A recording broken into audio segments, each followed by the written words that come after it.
tenemos efectos neurotóxicos, hemotóxicos y citotóxicos.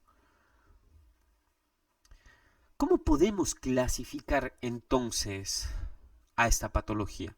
Podríamos clasificarla como síndromes, y los síndromes todos sabemos que es un conjunto de signos y de síntomas. Por ejemplo, podríamos llamar al síndrome neurotóxico a aquel paciente que se presente con ptosis biparpebral, bilateral, parálisis descendente y disnea y estado mental alterado.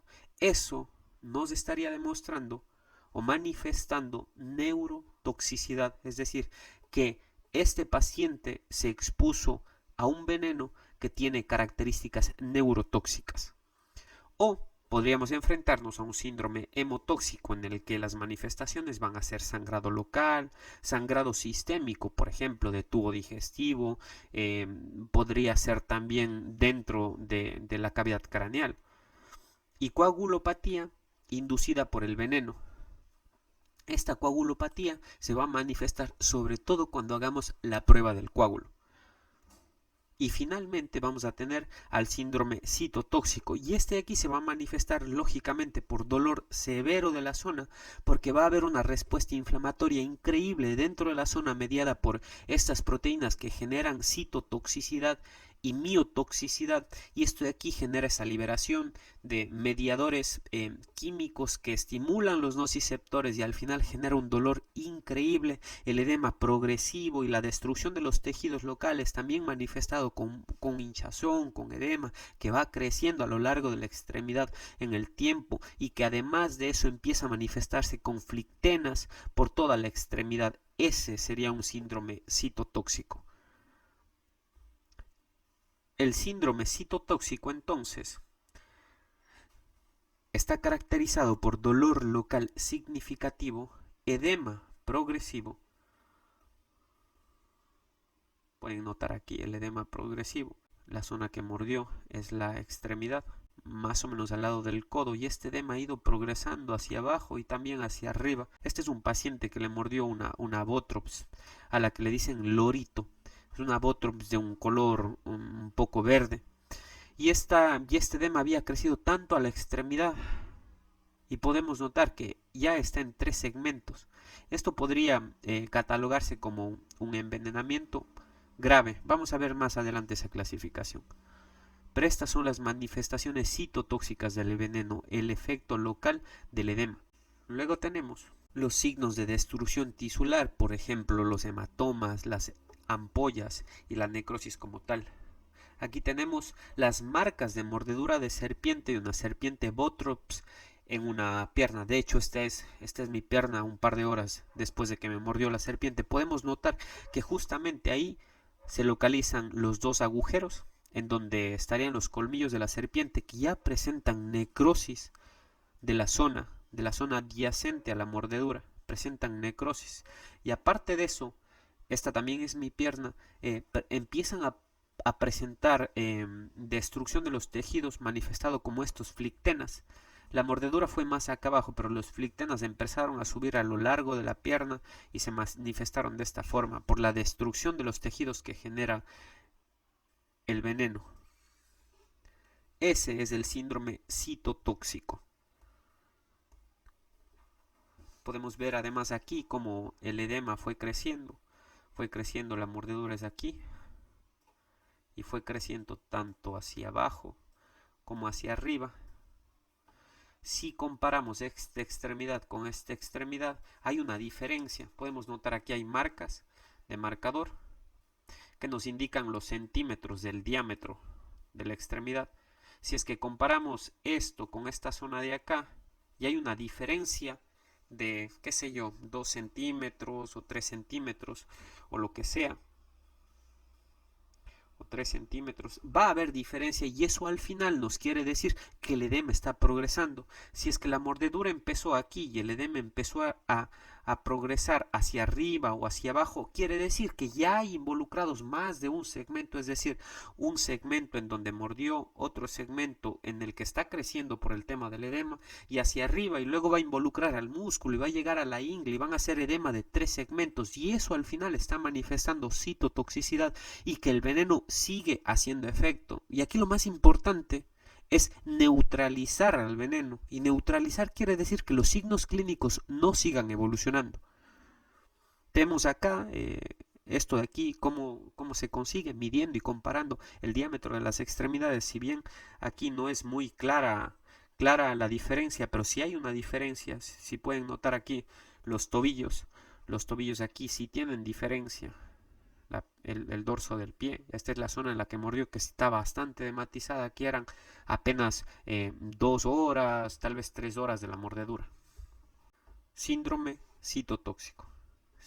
Pasamos al síndrome hemotóxico. El síndrome hemotóxico está manifestado, ya habíamos dicho, por cualquier sangrado local que se mantenga. Por ejemplo, en este caso, esta zona es la zona de la mordedura y este sangrado se mantuvo en el tiempo por más de 1 hora. Eso quiere decir que los efectos locales del veneno sobre el tema de la coagulación está generando una coagulopatía. Que se mantenga el sangrado a través de los orificios por donde mordió la serpiente podría indicar un síndrome hemotóxico. Recuerden que el veneno de la serpiente genera coagulopatía de consumo. También podría manifestarse como sangrado sistémico. ¿Cómo es que si la serpiente muerde en esta zona, termina manifestándose con esto que se denomina gingivorragia? La gingivorragia es una manifestación sistémica de un síndrome hemotóxico. Esta manifestación de aquí indica también gravedad porque el veneno está causando coagulopatía de consumo y está causando sangrado en cualquier parte porque también daña los vasos sanguíneos y eso hace que tendamos a sangrar. Y este sangrado podría ser en este caso aquí gingivorragia, pero también podría generarse sangrado dentro del parénquima cerebral, dentro de cualquier parte del sistema nervioso central, lo que podría manifestarse con sintomatología neurológica. Y el otro es una prueba del coágulo anormal. La prueba del coágulo, en realidad aquí en Ecuador se le dice prueba del coágulo, pero el nombre correcto es el que tenemos acá arriba, se llama Whole Blood Coagulation Test, prueba de coagulación de sangre total. Esta prueba de coagulación de sangre total básicamente lo que hace es sacar 3 mililitros de sangre entera de la vena del paciente, ponerla dentro de este contenedor de cristal, dejarlo por al menos 20 hasta 30 minutos y luego girar en 90 grados. De esos 20 o 30 minutos el tubo de cristal debe estar inmóvil. Luego de eso se lo gira en 90 grados y el coágulo tiene que ser un coágulo muy cohesionado y que básicamente mantenga su forma. Pero por ejemplo, si pasa lo que está en este coágulo de acá, esa es una prueba de coágulo anormal y eso indicaría coagulopatía de consumo. Esta coagulopatía de consumo es una manifestación sistémica del síndrome hemotóxico. Pero ¿cómo vamos a conseguir esto en los pacientes? Vamos a verla un poquito más a fondo. Si escanean este código QR de aquí, a ver, voy a borrar para que puedan... Si escanean este código QR de aquí, podrán acceder al estudio clínico que más o menos muestra cuál es la validez desde el punto de vista de la sensibilidad y la especificidad acerca de esta prueba clínica. La prueba de coagulación de sangre total, o lo que habíamos denominado Whole Blood Coagulation Test, se hace de la siguiente forma. Primero hay que recolectar una muestra de sangre.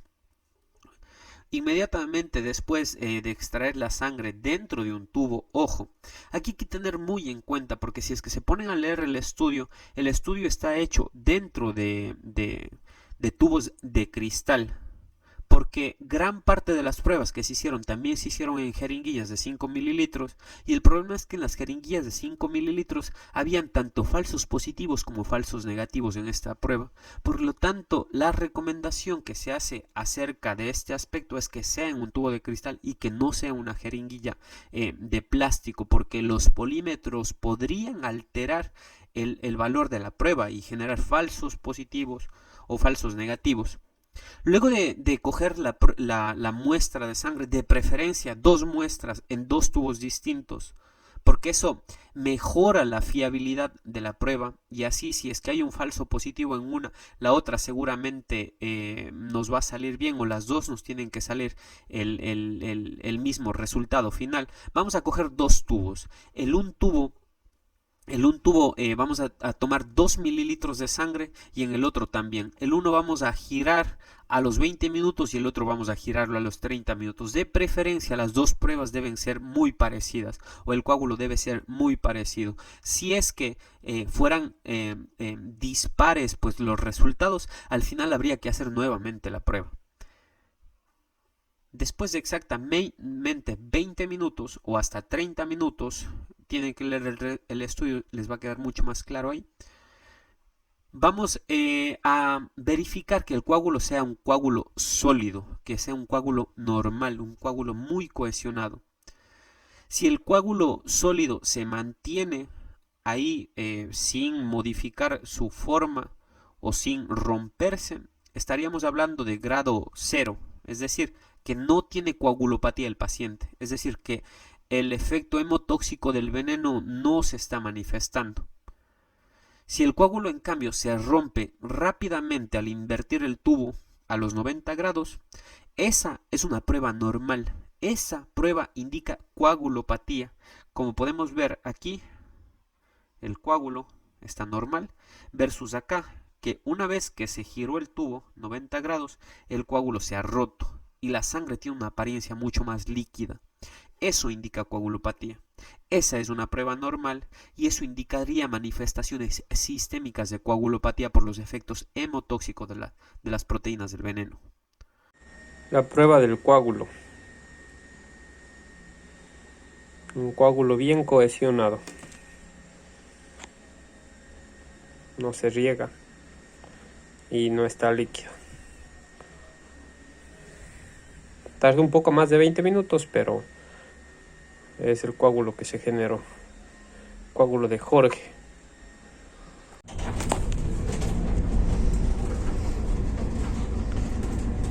No coaguló, la prueba es positiva. 20 minutos. A las 12, ya son 12:30, no coagula. Y el miembro no está edematizado. No está creciendo, no se está hinchando más. Sí, no se hincha.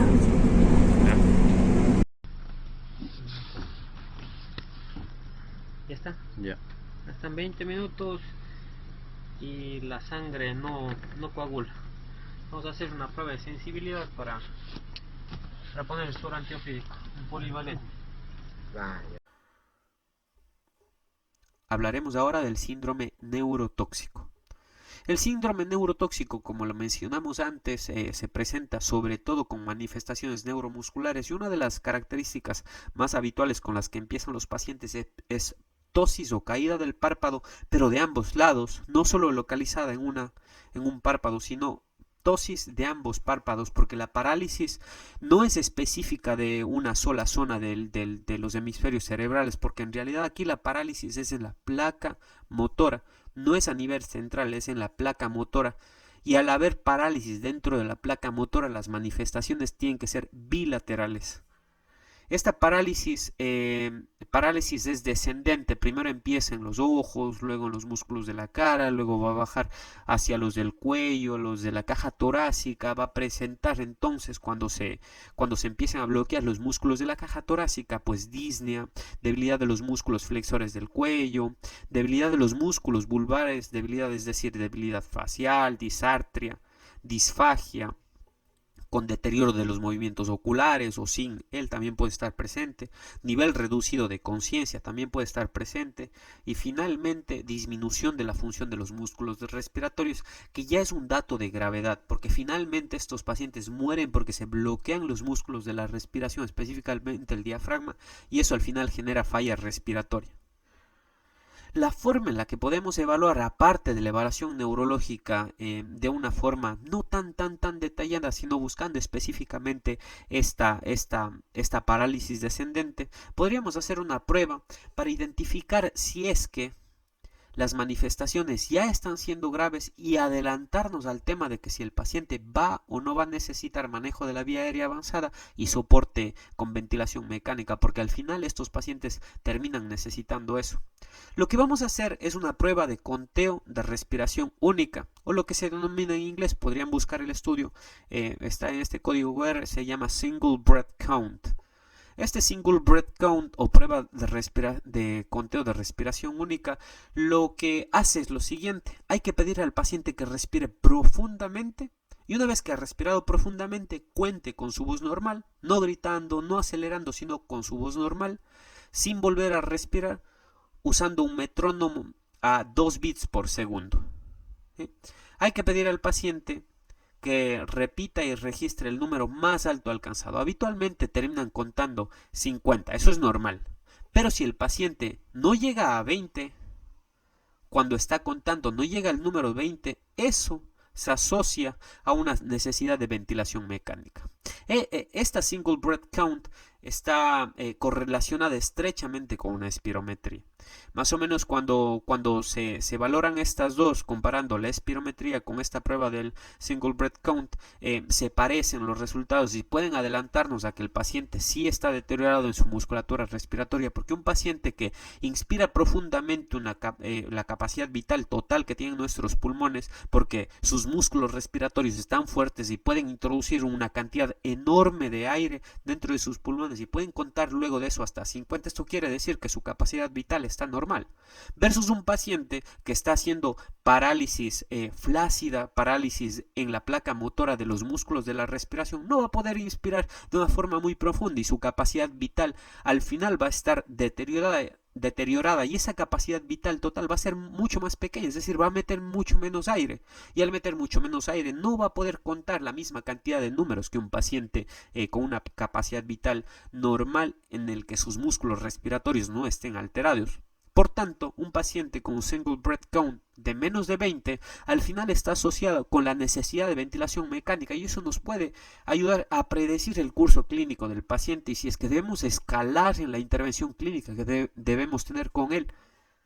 Además de eso, obviamente tenemos que mirar signos y síntomas de parálisis flácida descendente que habíamos mencionado antes. Bien, vamos a hacer la Single Breath Count o prueba de respiración de conteo única. Le vamos a pedir al paciente primero explicándole el procedimiento. Bien, vamos a hacer lo siguiente. Usted va a inhalar profundamente cuando se lo pida, a la cuenta de 3, y luego mientras suelte el aire va a ir contando los números a la velocidad del sonido del celular, del metrónomo. A la cuenta de 3. 1, 2, 3, tome aire. Cuente.